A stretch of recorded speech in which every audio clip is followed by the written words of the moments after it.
என்ன சொன்னான்னு கேட்டல? உண்மைதான். எனக்கும் அவனுக்கும் என்ன சம்பந்தம்? நீயே போய் சொல்லு. சொல்றதுக்கு ஒண்ணும் இல்ல. இப்படி ஒளிஞ்சிட்டு இருந்தா எப்படி? போ, போய் நீயே பேசு. நீங்களும் என் கூட இருங்க, இல்லைன்னா அவர் கூட நான் பேச மாட்டேன். சரி, நான் வரேன். நீ முதல்ல போ.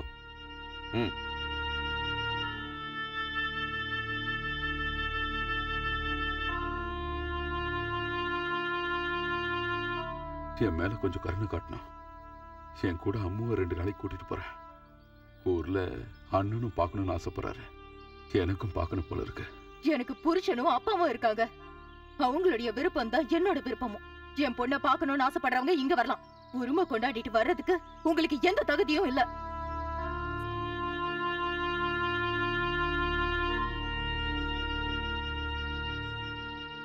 சாரி மிஸ்டர் சந்திரதாஸ், ஹரிதா இப்ப இங்க இல்ல.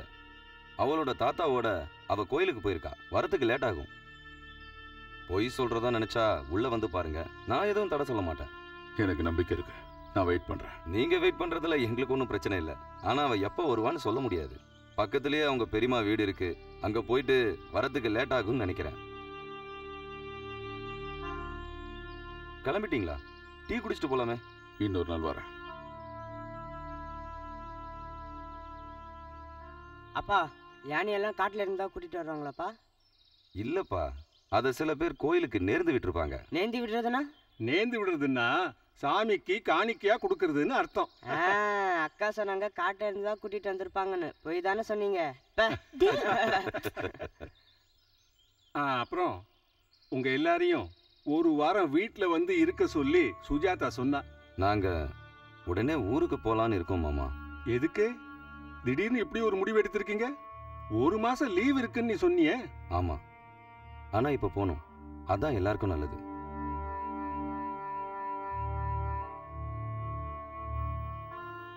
என்னாச்சு? ஒண்ணு இல்ல, ஆனா நாங்க போனோம்.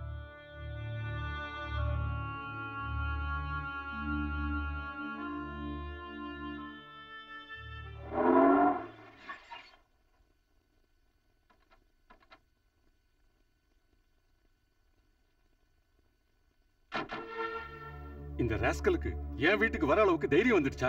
மாமா, நாம கொஞ்சம் மரியாதையா நடந்துக்கணும். கோவப்படாதீங்க.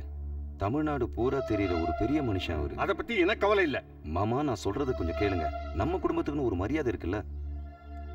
Good morning. Good morning. வாங்க உட்காருங்க. உட்காருங்க. மாமா, இவர்தான் சந்திரதாஸ். என்னோட மாமா, அனிதாவோட அப்பா. இவர் யாரு? என் அண்ணன். என் பேரு பாலகிருஷ்ணன். நாங்க ஏன் வந்தோன்னு தெரியல. என் கூட அம்முவை 2 நாளைக்கு அனுப்பி வைக்க மாட்டீங்கன்னு நேத்து தெரிஞ்சது. ஓஹோ, அப்ப நேத்து வந்திருந்தீங்களா? மாமா, ஹரிதாவை பார்க்கணும்னு வந்தாரு. போற வரவங்க எல்லாம் பாக்குறதுக்கு அவ என்ன காட்சி பொருளா? மாமா, நீ சும்மா இருடா. நான் இவங்க கிட்ட சில கேள்வி கேட்கணும். கேள்வி கேட்க இது என்ன ஸ்கூலா கோர்ட்டா? கோர்ட்டுன்னு நினைச்சுக்கோ. சந்திரா, அவங்களுக்கு பிடிக்கல, வேண்டாப்பா, நாம கிளம்பலாம். நீங்க சும்மா இருங்கண்ணே. என்ன குறுக்கு விசாரணை பண்றதுக்கு நீங்க யாரு? என்ன கேட்க உங்களுக்கு என்ன உரிமை இருக்கு? நான் யாரா? நான் மேங்களூர் கோவிந்தன். அது அப்போ 15 வருஷத்துக்கு முன்னாடி. அன்னைக்கு கேட்கறதுக்கு உங்களுக்கு அதிகாரம் இருந்தது. ஆனா இன்னைக்கு நான் கேட்கறதுக்கு நீங்க பதில் சொல்லி ஆகணும். என்ன வேணாலும் கேளு. அப்படி என்ன கேட்க போற என்கிட்ட? சட்டப்படி உங்க பொண்ண கல்யாணம் பண்ணவன் நான் தான் உங்களுக்கு நல்லா தெரியும். சட்டப்பூர்வமான அந்த உறவு இருக்கும்போது உங்க பொண்ணுக்கு எப்படி மறுபடியும் கல்யாணம் பண்ணி வச்சுங்க? பதில் சொல்ல வேண்டியது நீங்க மட்டும் இல்ல, டாக்டர் ஹரிகுமார், உங்க பொண்ணு, எல்லாரும் தான். நீ விட்டுட்டு போனா என் மகளோட வாழ்க்கை நாசமாகணுமா? மாமா, இதெல்லாம் இப்ப பேச வேண்டிய அவசியம் இல்ல. அவங்க ஹரிதாவை பார்த்துட்டு போட்டோம். நான் அவளை கூப்பிடுறேன். வேண்டாம், அவளை கூப்பிடாத. அவளை நீங்க பார்க்க முடியாது. தயவு செஞ்சு பிடிவாதம் பிடிக்காதீங்க. நாங்க அவளை பார்த்துட்டு போயிடுவோம். அதுக்கு வாய்ப்பே இல்ல. சந்திரா, நாம போலாம்ப்பா. பாலன, அதுக்கு கூட உரிமை இல்லாதவன் நான் இல்ல. அவ என்னோட பொண்ணு.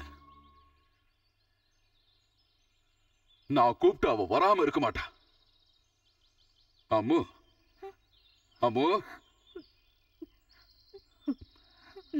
அம்மு, அம்மு.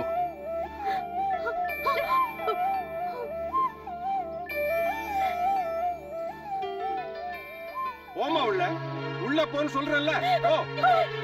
போ உள்ள.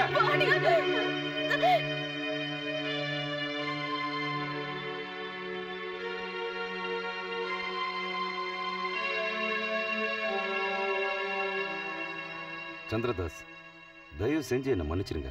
மாமா முன்கோபக்காரர். நான் அவளை உங்க வீட்டுக்கு கூட்டிட்டு வரேன். நானே கூட்டிட்டு வந்து உங்ககிட்ட வேண்டாம். நீங்க யாரும் கூட்டிட்டு வர வேண்டாம். என் பொண்ணை கூட்டிட்டு போய் எனக்கு தெரியும். இந்த நாட்டுல நீதி நியாயம் செத்து போயிடல. இனிமே இந்த சந்திரதாஸ் உங்க வீட்டு வாசப்படியை மிதிக்க மாட்டான்.